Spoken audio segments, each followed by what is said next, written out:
چیزیں باقی ہوتی جا رہی ہے، مطلقاً نشے کی اس کے اندر مبتلا ہوتی جا رہی ہے، مطلقاً دین نام کی چیز ان کے اندر کوئی نہیں ہے، اور اس کے اندر جہاں کو سوار ایک دنیا دار بن رہا ہے، وہاں میں سمجھتا ہوں کہ وہ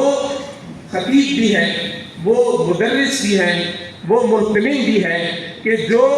ایک ان چیزوں میں تو الجھایا ہوا ہے ان ساری چیزوں کے ساتھ، لیکن وہ اپنے اس کو صحیح دین کے راستے کی طرف نہیں آتا۔ لہٰذا ہم اپنی قوم کو، ہمیں اپنی نئی نسل کو ایک اچھا مستقبل اگر دینا ہے تو ہم نے ایک ورکنگ ریلیشن شپ جیسے ہوتی ہے، اچھے انداز کے ساتھ، ایک دوسرے کے احترام کے ساتھ آگے چلے۔ کوئی ذاتی کام نہیں کر رہا، کسی کا ذاتی ایجنڈا نہیں ہے، سارے اپنے، اگر میں اس وقت اپنا کسی جگہ کو چھوڑ کے آ کے مدرس میں لاکھوں کی بینیفٹ یا تنخواہ کو چھوڑ کے یہاں پہ یہ جو اسٹیجیں ہیں نا، کوئی بھی مسئلہ ہے، کوئی بھی مدرسہ ہے، وہاں یہ ایک پھولوں کی سیج آپ کو نظر آتی ہے، یقین کریں کانٹوں کی سیج، یہ بڑی مشکل ہے۔ اس کے لیے والد صاحب جیسا حوصلہ، ہمت، عزم، اور وہ کسی کے اندر ہوتا ہے، اس کے لیے بڑا حوصلہ چاہیے، بڑی قربانیاں چاہیے، بڑا احساس چاہیے۔ تو آپ ان قربانیوں کی قدر کریں، آپ ان قربانیوں کی قدر کریں، اور جس کی خاطر انہوں نے قربانیاں دی ہیں، جتنے حضرات بھی یہاں پہ والد صاحب کے ساتھ متعلق ہے، میں ان کے ساتھ ایک چیز عرض کرنا چاہتا ہوں کہ جیسے ایک ہوتا ہے نا، ایک بڑا درخت ہوتا ہے، اس کی بہت ساری شاخیں ہوتی ہیں، ہم کبھی شاخ دور رہے، سفر کے اندر رہے، لیکن وہی خون ہے، وہی تربیت ہے۔ جو آدمی والد صاحب کے ساتھ ایک قریب تھا، ان کے ساتھ تعلق رکھتا تھا، ان کے ساتھ کسی موقع پہ چلا ہے، تو وہ میرے لیے ایسی ہی ہے جیسے میرے سکا ہے۔ اسی طرح احترام بھی انشاءاللہ ہوگا۔ جو ان کا شاگرد تھا،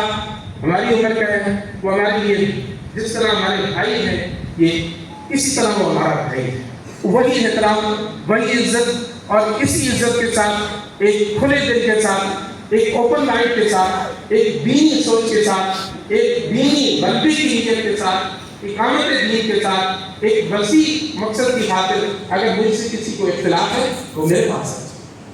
آگے الگ کمرے کے اندر غلط فہمی ہم بھائی آپس میں ڈسکس کر لیں گے، دور کر لیں گے، نہ ہو تو بے شک اختلاف کریں گے، لیکن ان اختلافات کو ہم ایک نجی سطح پہ لے آئے، جو دوسری سطح ہے اسٹیج کی سطح، وہاں پہ صرف اور صرف ایک دینی عقائد توحید و سنت کی بات ہو، شان صحابہ کی بات ہو، وہاں پہ اقامت دین کی بات ہو، وہاں پہ ایک اخلاقیات کی بات ہو، وہاں پہ اسلامی معاشرت کی بات ہو، اسلامی رہن سہن کی بات ہو، وہاں پہ یہی ہماری تفتیش ہو، اور ساری زندگی انہوں نے اس کے اوپر عمل کر کے دیکھا ہے۔ تو لہٰذا ہم ایک اسی انداز کے ساتھ ایک اور ابھی کیونکہ بالکل روزے بھی ہیں، بہت سارے لوگوں نے جمعے پہ پہنچنا ہے، تو ایک تعزیتی اجلاس رکھیں گے تمام خیر خواہوں سے، تمام ہمدردوں سے، تمام ایک نسبت رکھنے والوں سے گزارش ہے کہ یہ جو انہوں نے، ان کی کوئی میراث نہیں، ان کی اس انداز سے یہ علمی میراث ہے، یہی اسی کے لیے انہوں نے دن رات ایک کیا ہے، تو اس کو آگے بڑھانے کے اندر وہ اپنی جو بھی مدد، یعنی ایک مشورے کی حد تک، خیر خواہی کی حد تک، ایک کلمہ خیر کی حد تک جو کر سکتے ہیں آپ، وہ ایک بس بہت مختصر آپ صلی اللہ علیہ وسلم کے ایک فرمانے جو میں وہ اس میں بھی شاید غلطی کرتے ہو، کن عالما او متعلما او محبا، آپ یا تو عالم بن گئے